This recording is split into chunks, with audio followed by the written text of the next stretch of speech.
नमस्कार साहेब, नमस्कार. मी सरळ मुद्द्यावरतीच येतो.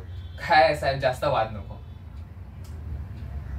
खरं तर तुमच्या मुलाला मारणारा मीच. हो, पण त्याआधी तुम्हाला माझी गोष्ट सांगतो साहेब. मी माझ्या आई वडिलांच्या मी 2 मुलं आहोत, मी आणि माझा भाऊ.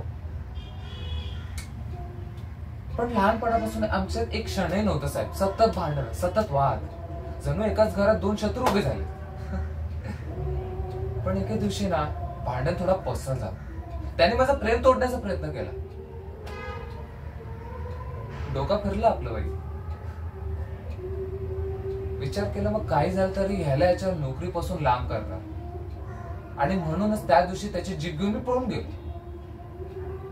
पण त्यानंतर त्याच्या जीभवर कोणी हल्ला करेल असं वाटलं नव्हतं. म्हणजे कोणी केलं, का केलं, काहीच समजत नव्हतं. पण जे जीभवर हल्ला करायला आले होते त्यांच्याकडून मला समजलं ते की मला नाही तर माझ्या भावाला मारायला आले होते. माझ्या भावाला मारायला.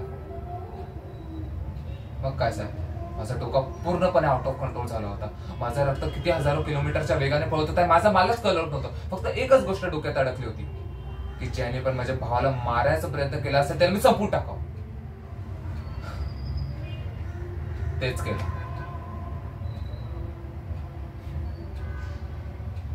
जरी आमच्यात वाद भांडण असले ना तरी आमच्या भांडणातच आमचं खरं प्रेम आहे.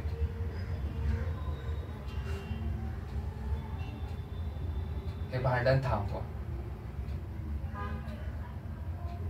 माझ्या भावाला माझ्या कुटुंबापासून लांब राहायचं. काय ना, आम्ही एका जागी आहोत ना तिथे आम्हाला आनंदात राहू द्या. म्हणजे जास्त म्हणजे आम्हाला त्रास देऊ नका साहेब. फक्त, आणि हा, मी तुम्हाला धमकी द्यायला नाही आलोय. फक्त एक विनंती,